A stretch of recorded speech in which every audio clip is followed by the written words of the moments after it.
cloud. All right. Placing my hands on my heart, taking that breath of love and gratitude. So grateful and thankful to be here together, to be the two or more who are gathered in the name and the nature of love. Grateful for our willingness to be the light of the world that we were meant to be, to recognize any and all blocks to love, to uncover them, to let them go, knowing that the truth of our being is perfect innocence, divine, unconditional love. And we're claiming that right now. We're grateful for our mighty companions, our earthly and heavenly helpers that guide us on this journey. We ask that they bless us, bless all who are here, bless all who may listen later, bless all of our brothers and sisters who have ever been in and out of this group that may not be here in this moment, knowing that we carry them with us, whether they're here or not. Grateful to hold blessings for them and to be open and willing to receive, open-minded, open-hearted, great receivers of the all good. And we're grateful that we get to share the benefits of all that we are and all of the love with Mother Earth and all her beings, because we are one. In grace and divine gratitude, we let it be, and so it is. Amen.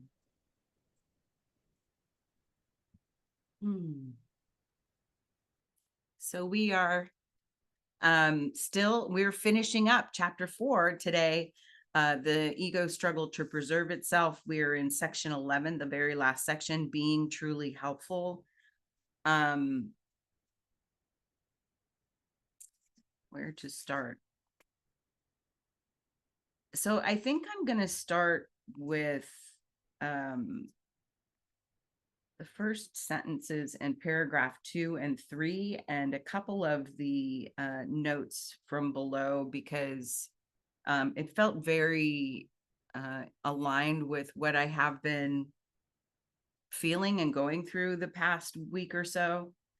So he says, regarding the field of rehabilitation, properly speaking, every mind which is split needs rehabilitation.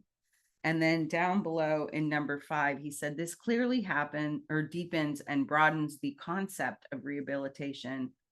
Now its aim goes beyond helping people with their injured bodies, damaged brains, and weakened egos so that they can function more normally in society. Its fundamental aim is to help them heal their split minds so that they can return to truly normal functioning.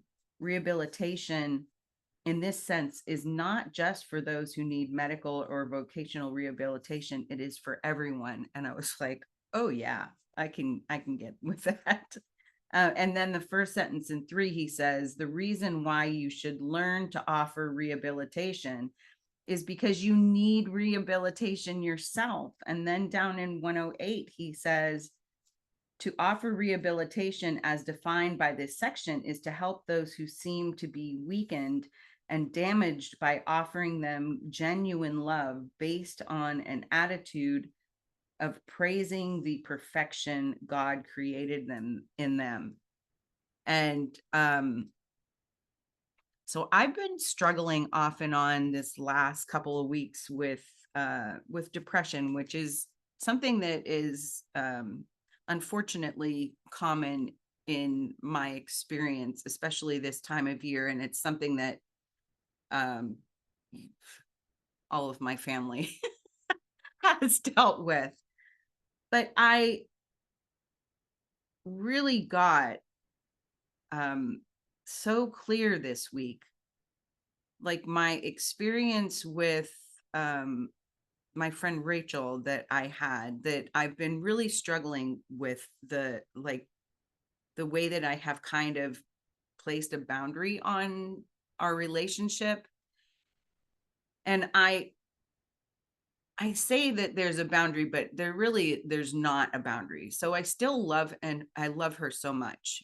But when I know what I experience, what I feel, and what I intuit when I'm around her is that she is grasping for others to, hang on, hopefully it says my battery is low, but it's plugged in, so that's not good. Okay, I think we're good. But if I go away, I'll come back on my phone. So, but what I believe is, because I can feel, and because I have done this in the past, so I know, because that's why I recognize it, that she is looking outside of herself for the answers. And when I have given to her in the past, she doesn't use anything that I give her. She doesn't follow through with it. And so it feels like she's just using anything that I give to her as a way to prove her ego's belief that she is especially bad, wrong, broken, a failure, stupid, whatever. And so it doesn't feel incongruent, but my ego is struggling with the seeming boundary that I have placed on this relationship. And so I've been struggling with depression in the last couple of weeks, partly because of this, because of the ego thoughts and beliefs that I have and the judgments that I have about myself. But I woke up on Monday morning, and I know that I've heard Jennifer say something similar to this, and there's been, I believe, something similar in the course. What I woke up with, the words in my head were, I am deprived by nothing. I am deprived by nothing. And so if I want to believe that I am depressed, then I can have that. But why would I want to? So the only thing that is depriving me are my thoughts, my judgments. And so I feel like over the last couple of days since I woke up with that, and I've written it down and I put it in my phone as a reminder, and I'm putting it everywhere so that I can remind myself every time my mind wants to go down that road, I am deprived of nothing. So, yeah, anyways, that was a long share. Thanks. That's where I'm starting it. Go ahead, Kathleen. And then Carla. Oh, sorry, Carla. Did you raise your hand? I didn't see it. You did right after you. It's funny that you said when your batteries are down, then things showed up on your computer and said your battery is down. Well, I was struck by the parts that when the ego sees someone with a disability, it's I think it's number 4 and 5.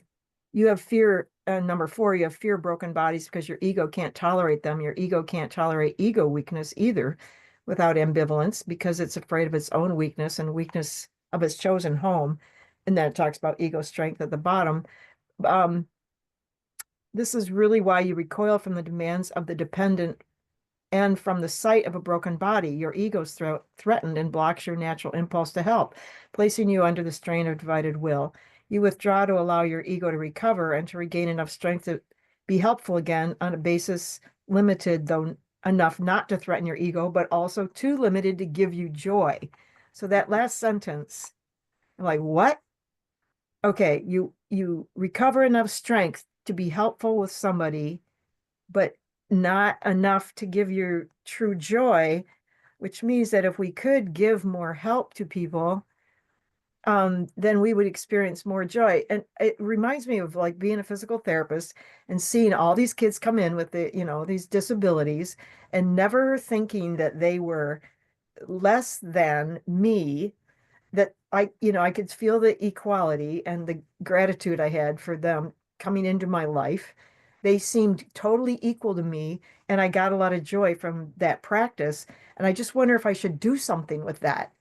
I don't know. I mean, if everyone sees people with disabilities and shrinks because the ego's going, oh no, no, I can't accept that, I can't accept that. Maybe I could do something to help that. I don't know. That was just gave me that thought. And then in the hour right before this, we were talking about chapter 30, which fits right into any other part of the course, which is like, wait, I don't know the question I was asking. Never mind, perhaps there's another way to look at this. I want another way to look at this. Um, at least I can decide I don't like what I feel now. And so we were going through all these. I will make no decisions by myself today. Mhm. And instead of filling our minds with, oh, let's see, I got to do this and this and this. And I know how to look at this situation, like with your friend Linda or your husband. I know how to look at this. Oh, and it's kind of awful. And it's, yeah, just such good practical information about, wait, bring me back my sane mind. Just wait. I'm asking the wrong questions. I don't even know what to ask. And please give me some answers, Holy Spirit, about what to do next. Uh, Yeah. bring back my sane mind. So anyway, I liked how those all fit together. Thanks. Yeah. Thanks, Kathleen. I thought of you immediately when I was reading this. I'm like, oh, rehabilitation. This is right up Kathleen's alley. Go ahead, Carla.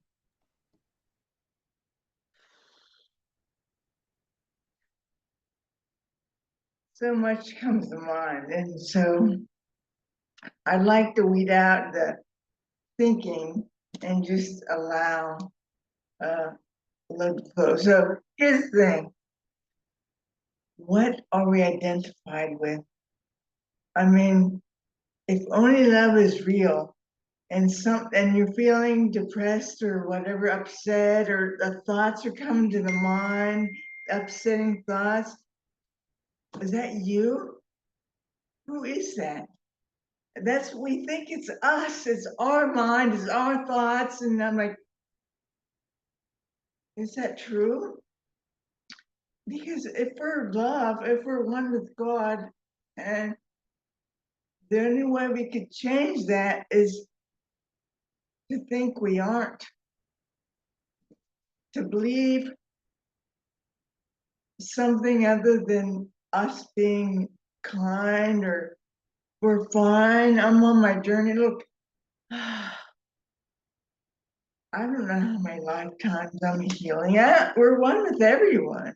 So we don't know who else we're healing. And it's really challenging to stay focused on kindness, being kind to yourself or whatever, love or whatever, when it seems like, what is there, like almost, is there 9 billion of us here?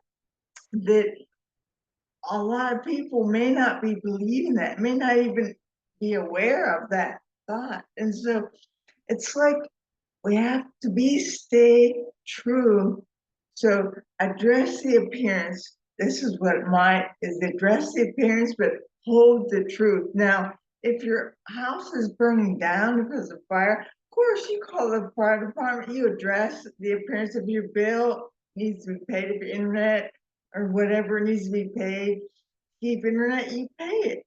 But you hold the truth. And what is that? That everything will be fine. Whether it's not this life, it's this isn't real, but it's helpful.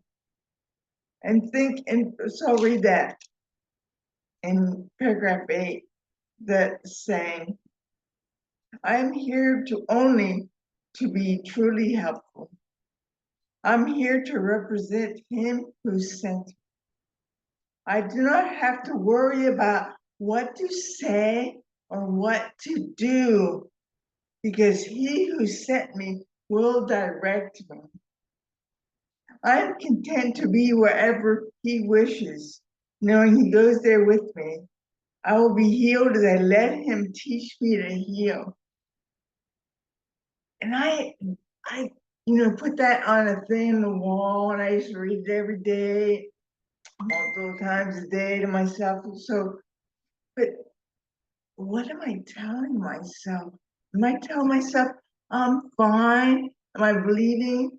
If we're only love is real, then I'm believing things that aren't even true. And that's the challenge of this world, to feel what you feel, yet hold the truth.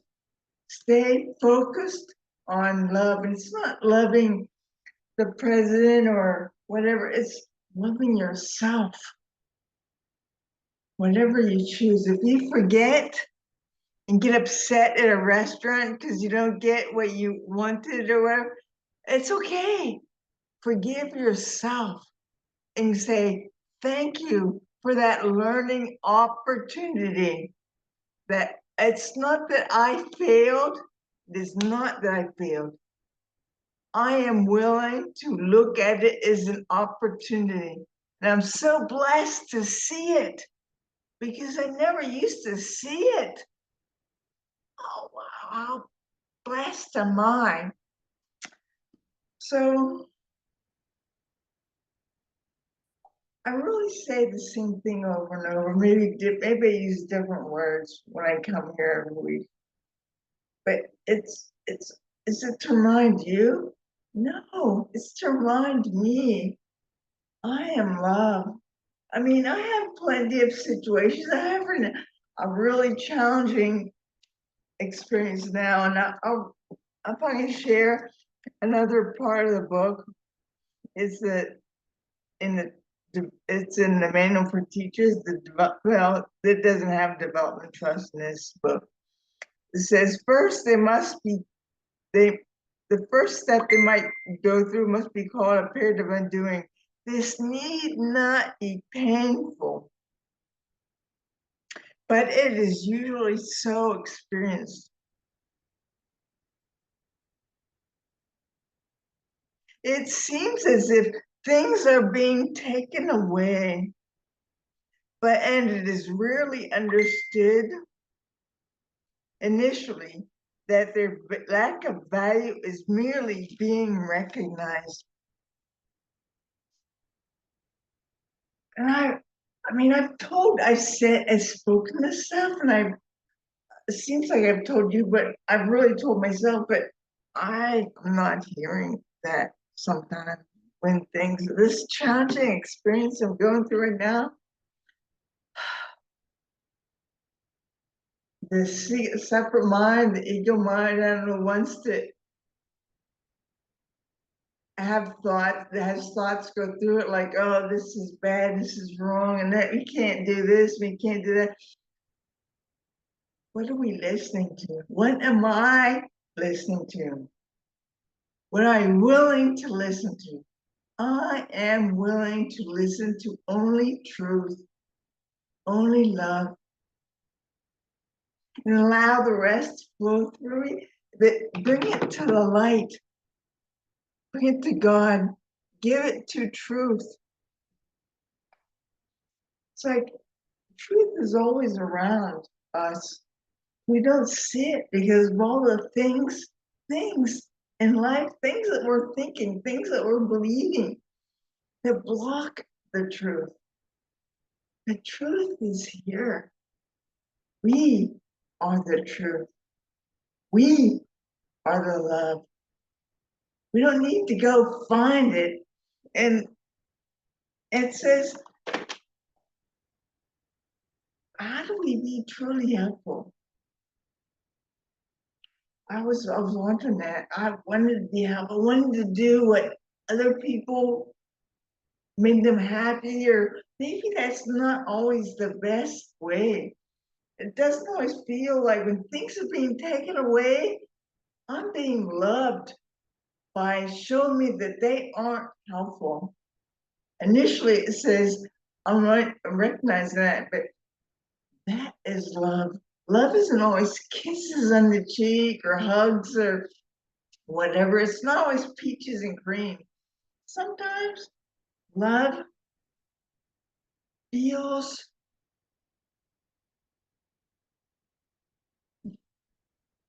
difficult, challenging. And who is it challenging to? Who is it challenging to? Always come back to that. Who? Me? As love, as the embodiment of love that we all are. No, it's ego, mind that when we were born, we trained it. And I think it's not just us, we trained it, but for millions of years or whatever, bodies have been happening and people have been believing fear and getting scared and believing illusion. So that's how I can be really helpful. Staying focused. Noticing what I'm telling myself, what I'm believing that I think I'm hearing that's me telling myself, because it's not me. If it's not love, it's not me. Just notice. Notice is a huge word because I am never gets upset at this. It never doesn't go away. Say, oh, I'm not going to teach you anymore. If you haven't learned, it's been a billion times and forget it. I forget you. No, I am just sees truth and allows everything. So if we feel upset or even joyous, that's ego trying to distract us. Peace, peace is where truth is. Truth is peace, and it is within us. Not anywhere like your friend trying to find it. It's within us. It's Regina Dawn Akers talks about being the empty vessel. To allow God to flow through. And sometimes I don't see, this doesn't seem loving, this situation I'm going through. It doesn't seem loving. But what do I tell myself? Oh, I'm not being loved here. This is bad, wrong. I don't like it. It's hard. What do I tell myself? What do I believe? If I believe only love is real, because nothing real can be threatened. Nothing unreal exists. Here, and this is the answer. Herein lies the peace of God. Our peace too. Because God shares everything with us. And if we want to believe the unloving fear thoughts, then that's given us. Because that's how loved we are. We choose it. We choose what we believe. And it's given to us. That is how loved we are. Oh, God. So amazing. Thank you. Thanks, Carla. You should be a preacher girl, man. You should have a pulpit that you can stand in front of. Yeah, thank you. Anybody else want to share anything? Well, I'll say thank you. That's kind. And because what that's telling me is not that I'm good at anything except letting go and letting God flow through. So thank you. That's a very that's good, helpful, loving. Thank you. Yeah, Carla. Mhm.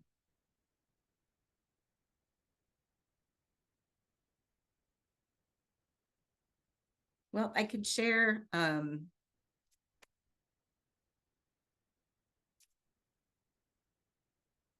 what I got from paragraph 7, which I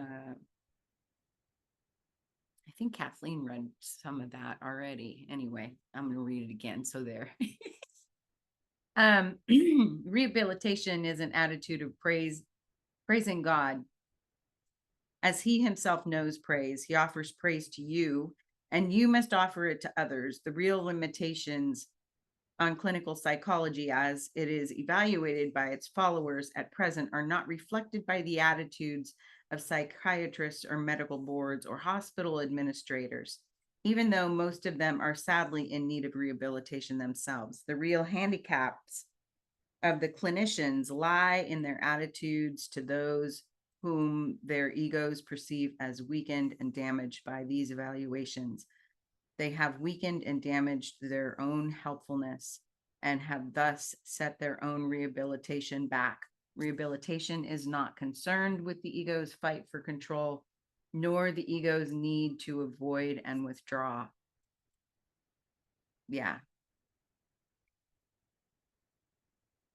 And it's just, to me, when I read that, it just it reaffirms for me, I will not join them in the belief that they are broken. I will not join them in the belief that they are in need of rehabilitation. It's just a relationship that we're having.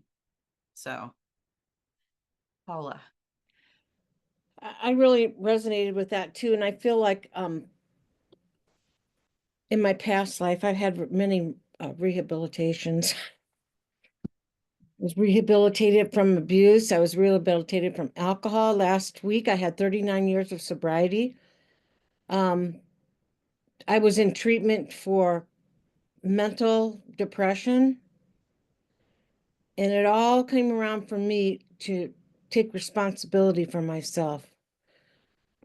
I had a disease of looking outside of myself and blame. I had an addiction to blame, and man, I loved that. Oof. I love blaming others. And I can convince my sponsor that this other person was responsible. That's how good I was at it. I was really good at it. But I needed to take responsibility for myself. And when I did that, it's been a long process. And now I feel like I'm here to, I don't even know if I want to call it, I like the name rehabilitation of my split mind. I'm so aware of it. And I've been taking these classes, and one of the teachers said, you know what? It's good to have willingness, but it's this time in your life. You've been around long enough. It's time for you to draw a line in the sand and have big willingness. Yeah. And that really resonated with me, because it is. I'm not willing to have that little willingness anymore. I'm not willing to look outside of myself and blame the other people anymore. Yeah, I have slips, oh God, and I have good ones. But you know what? It helps me realize I used to live my life like that all the time. That bad behavior. Oh my gosh. So I'm just grateful. I'm grateful to be truly helpful. And I don't know where it says here that Jesus said, how can you help a blind man? How can a blind man help another blind man? They're gonna run into a wall. And that's how we were in AA too. You get in there and these people all want to be counselors, and they haven't even worked the steps, for heaven's sakes. Which I'm trying not to judge, but I'm just saying, I think that's true. All of us, we've all been there. We all have something to give each other, and we're all healing together. We're all one. All these things, that pendulum is not swinging so much anymore for me, of the split mind. It's more over here than it is over there. When I'm in the split mind, I immediately ask for forgiveness, because I think I have an addiction to anything that can keep me separate from God. I could be addicted to this pen and it would make me separate. I'm like Velcro, anything, going down the road, separate from God. I take on this shit, but I don't stay there anymore. And I'm really aware of it now, that it's comfortable to be in a relationship with God. It always has been, always will be, and never will not be, no matter how much the ego acts up. Yeah. That's really great. It's taking care of all my abandonment issues.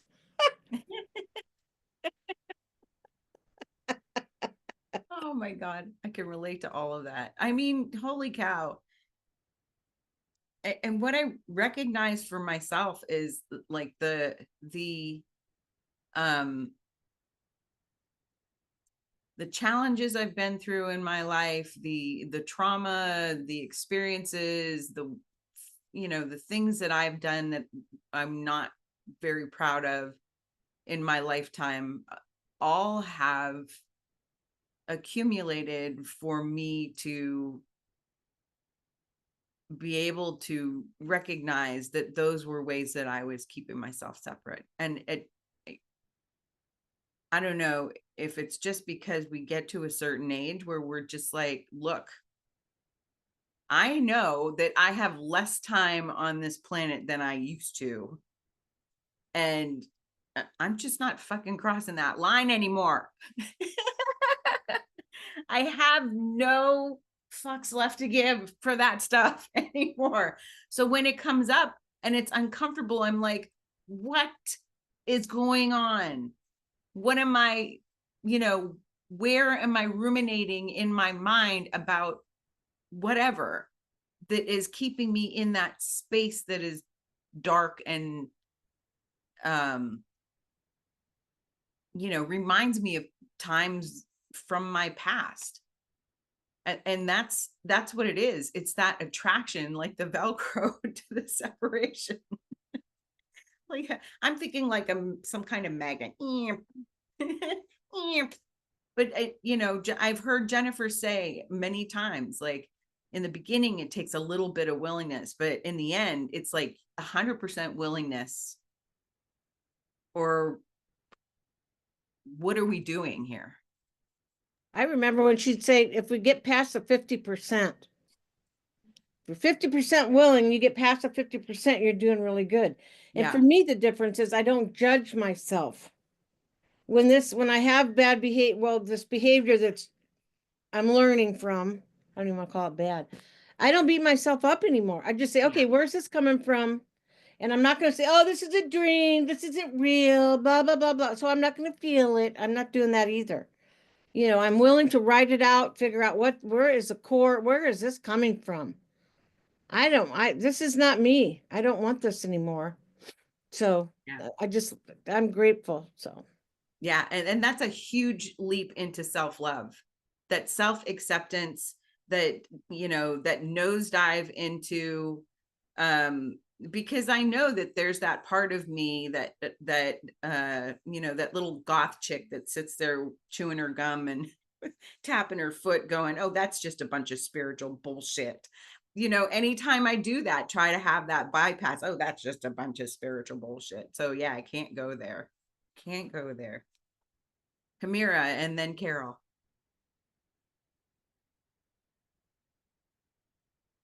Sorry, I was trying to unmute myself. Hi, everyone. So, this prayer truly, I'm here only to be truly helpful. And I was kind of like just searching to see, what people have to say about it. And the circle of atonement. And he says something to the effect of, let's see, extending healing to others is what heals me. Rehabilitating other split minds is how I find healing for the split mind within myself. This, of course, is one of the central principles of the Course. And he says the reason why Bill needs this experience is because he needs rehabilitation himself. And I think, reading just a little bit about their history, Bill was, had a lot of years in a bed when he was younger due to illness. And so he was I think like all of these reasons, like I find myself, I have found myself, I remember when my father had strokes, initially I was angry inside when he couldn't at first it was those small ischemic strokes that you couldn't really know they were strokes. And so my father was a prolific professor. He would, English was a second language, but you would have never known it because he helped so many American people like finish their dissertations. He was, and then like I would read his emails and I'm like, wow, what kind of emails? And I would get mad at him. And and it's talking about what Bill had like a reaction to is something within himself. It's something within myself. It has nothing to do with my father or other people's bodies. It's the fear of weakness, because I have defined myself so much by the perspective that I am this ego body. And so when I see weakness in another ego, it reminds me of the weakness in my ego. And that's why we recoil from it, you Yes. know? And I think what came up for me also is like, you guys know about my brother's situation, and we're back to the same space, and with a lot of hard work and energy, we were able to secure him a place in the past year. He got rehab, but he got back, he's using again, doing his old thing and just recoiling us, if you will. And I find myself like remembering these truths when I'm around him, but there are a lot of times that I don't remember, like you were saying, Linda, where I get depressed and I feel weakened or believe that I'm weakened because I don't have that connection with him. And it's like, no matter what I do, nothing works, or I get mad at God or mad at myself. Why did I help? All of that stuff, which none of it really is meaningful. It's meaningful from the perspective of the personality self, but it's not meaningful from what Carla was talking about. And I guess I just have to be okay where I'm at, because getting mad at myself is going to just delay the process even more. And it's challenging at times, because I do find myself shutting God off, because there's a part of me still believes that this world is about being happy all the time. This world isn't about learning lessons. This world is about, always having freedom. Everybody's happy. Everybody's doing okay. And it's like the movies. And I forget that this is a classroom, and my classroom was specifically set up for me for the lessons that I needed to learn in this lifetime. And it's challenging. I'll be honest with you guys. I'm not fully accepting that yet. And so I'll just keep praying and asking for guidance, not praying anymore for a specific result to happen, but more praying to get more in the right mind, I guess, right mind state, so that I can rehabilitate myself Yes. through helping others in the right way. Yeah. Thank you. Yeah. Thank you, Hamira. And oh my gosh. Yeah. Your challenges with your brother and your family in general. Wow. Just wow that you can even like come to a group like this and be your authentic self and say, well, I'm not okay with this. Yeah. And it's not easy. It's, it feels very challenging. And so I just have so much admiration for your courage and your strength and your tenacity to stick with remaining in your loving heart as best you can through all of it for yourself, first and foremost. But yeah. I really appreciate that, Linda. Sometimes I question myself, because there's so many schools of thought, like in AA, and in Al-Anon, they talk about not enabling. And I understand all of that, but there was something so intuitively strong in me to help to secure him a place, which by the grace of God, I was able to, and, even one of my close friends who's a Course in Miracles teacher and, has been doing this for many decades, and was like, no, you need that money for your retirement. You're getting money from your apartment. What do they call that when you ask for more money towards your, like, what you own? Like a home equity loan. Yeah, there you go. She's like, what are you doing? And I said, no, I got it. And I have no regret whatsoever, because he's not out in the streets. He's Right. not, living in a tent. And even if he drinks himself to oblivion, at least I know he has a roof over it. And I'm so grateful and thankful. My God given, like, intuition said this is the right thing, no matter what anybody else said. For me, that was the right thing Yeah. to do, and I feel grateful that I was able to do that. So it's not like I'm holding that, saying, oh, I did this, why isn't he? I love him so very much, and when Yeah. he's himself, he's such a loving individual in the world, and he turns into such a different personality when he's not, and it just hurts my heart. But again, that's not acceptance of that aspect of what is showing up either. And I guess my lesson in this lifetime is to be unconditionally loving, which means that I have to love this aspect of it. And I'm showing up as much as I can in that state. Sometimes I haven't. There are times I've lost it, but Yeah. most of the time I have to say I am showing up as love towards him, no Yeah. matter what. Yeah. Thank Yeah. you. You're welcome. So proud of you, honey.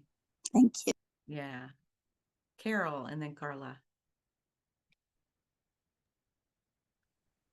Just a couple things. Homera, while I was listening to you, I was struck by how changed you are, how miraculously evolved you've become from the beginning when I came into this class. I haven't been here in a long time because my life has taken so many turns and changes, and it's very wonderful to be here today. But I applaud you because your growth, your evolution is beautiful. It's just beautiful from, I don't remember how many years ago I first came to this class, several. But anyway, the only other thing that I Thank thought, you, Karen. yeah, that I thought it's wonderful to be here with you. I remember my older son was so very challenging in my life for such a very long time. And I remember ho'oponoponoing for long periods of time. I'd be driving in the car and just ho'oponopono for him, for me, for both of us, whatever. It's never just this other person, it's us. And I don't know if that's helped in his recovery, I guess you would say. He's happily married now. Um, his life has turned around quite a bit. But I do remember clinging to that ho'oponopono because it's all I had, at one point for him, for me, for our relationship. And so I would just, throw that out there. If that might help you to cope, to get through the time, it's certainly, to me, very helpful. It can't hurt. It cannot do anything but good and bring love to the relationship. So that's the one thing. The other thing is, the quicker I recognize that I'm not peaceful, no matter where I'm at, no matter what's going on, the faster I recognize it and let it go. And I have this little affirmation that I'm willing to let the past go. It is safe for me to let go of the past, whether that's 2 minutes ago or decades ago, doesn't matter. I would have sometimes physical afflictions, okay? Nothing serious, but stuff. And it stayed with me. And so now I'm realizing the quicker I recognize, which is Carla's wonderful word, to recognize and see, oh, I'm not at peace. Uh-oh, something's going on. What am I believing, God? What am I, where am I not connected? And the faster I can do that, the quicker I am aware, the faster the answers come. Because I don't always know. What did I do? Where was I wrong? What relationship did I not connect with or think there was something wrong? And so it's a matter for me of, because I don't want to get sick again. I don't want to have, like I had edema in my legs for 2 or 3 months. And I had an affirmation that I used about it, and it's gone now, which is wonderful. I had a cold sore on my lip for an amount of time. Didn't go away for a couple of weeks. And so, you know what I mean? I don't want to live there anymore. I really don't, because those are not pleasant experiences. And so I'm like, God, just let me know that I just don't want to wait. I don't want to take forever to realize, oh, I'm not peaceful. I'm not happy. Something's bugging me.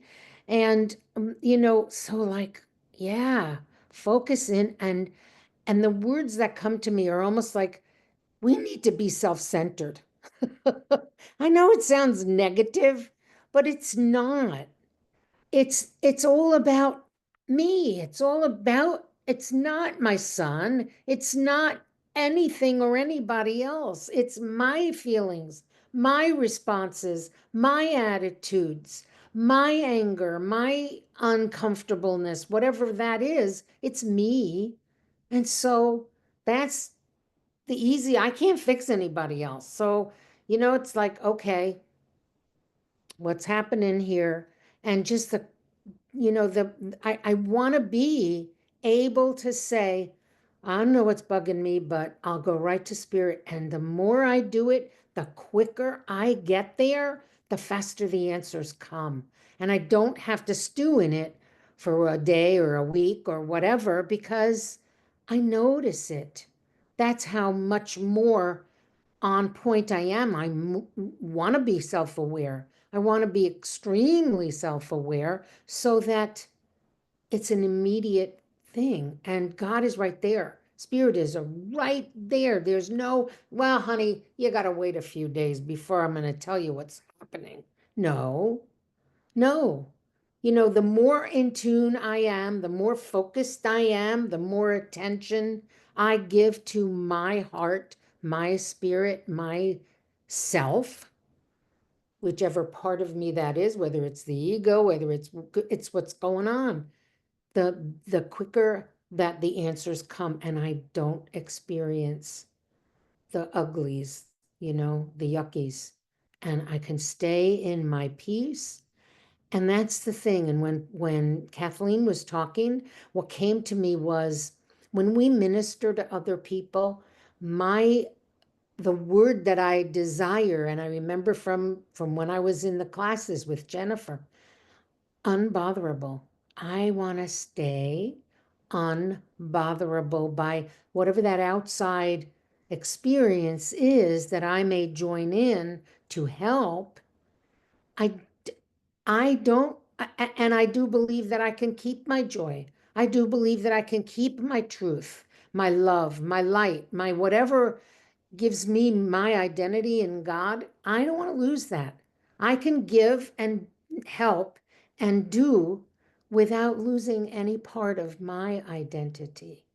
And so that is my heart's desire. And so my 2 cents for whatever it's worth. I love you guys. Thank you, Carol. Carla?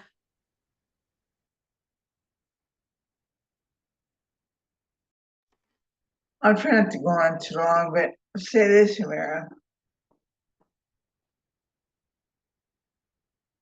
You must be incredibly strong to have chosen these challenges in this lifetime. You are ready.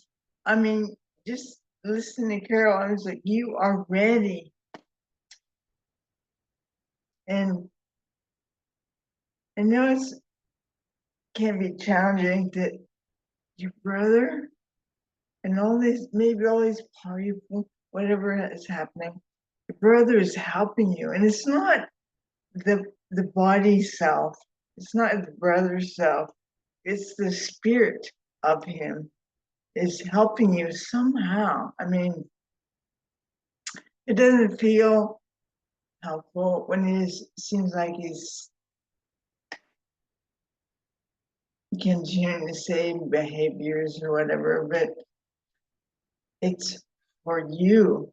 Everything is for us. Everything is woven together for the highest and best for everyone. And if we think it's otherwise, that's just something we're telling ourselves, because only love is real. Thank you. Thank you, Carla. Beautiful.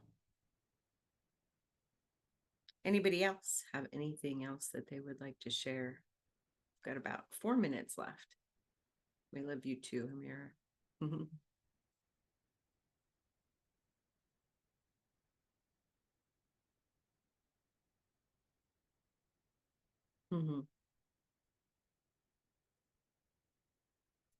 One thing that I was thinking while Carol and Carla were sharing was just recognizing the challenge, the discomfort that I was feeling was coming from my judgment of myself for following my intuition of what I should do in that situation. Because my ego still wanted to be like the savior, which is hysterical. But it's like what Paula was saying, you know, we have these people that are in rehabilitation that want to be counselors that haven't rehabilitated themselves. And so in that moment, I was in that space of non-rehabilitated, you know. And I know, you know, I know that this comes from the experiences that I had as a child, feeling like I had to protect my sister when my parents were fighting and things would get really loud and violent.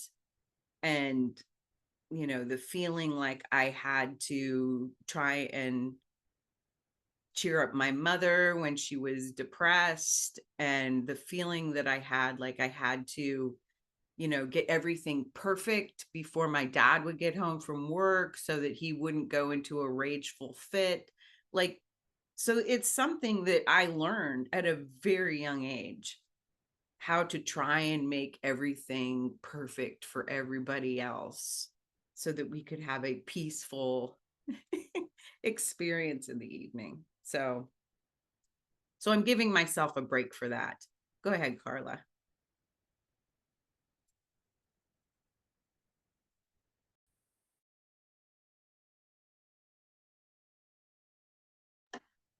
Okay, I just want to read. Can I read a poem to close out? Okay, it's called Like Ripples. My heart is so full, overflowing, and ever expanding, full of love and goodness, so sweet. It is so amazing.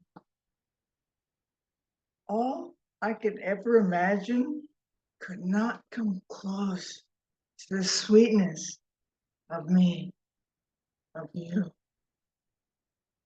How do I thank you? Acknowledge your assistance in having reached this place in the path of my life. Oh, appreciation and gratitude may have a place in this moment, but more I feel is needed. That will come when I take what you have offered, what I have received, and what I have realized I am. And it expands out into the universe like ripples on the ocean.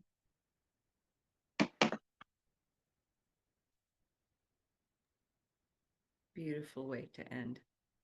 Thank you, Carla. So next week we are starting chapter 5, the Holy Spirit, being wholly joyous. Woohoo! Can't wait. I'm ready for some holy joyousness, if that's even a word. So thank you, everybody, for showing up. And yeah, love y'all. Have a great week. Thank you. Love you. Bye. Bye. Thank you. Bye-bye. Thank you.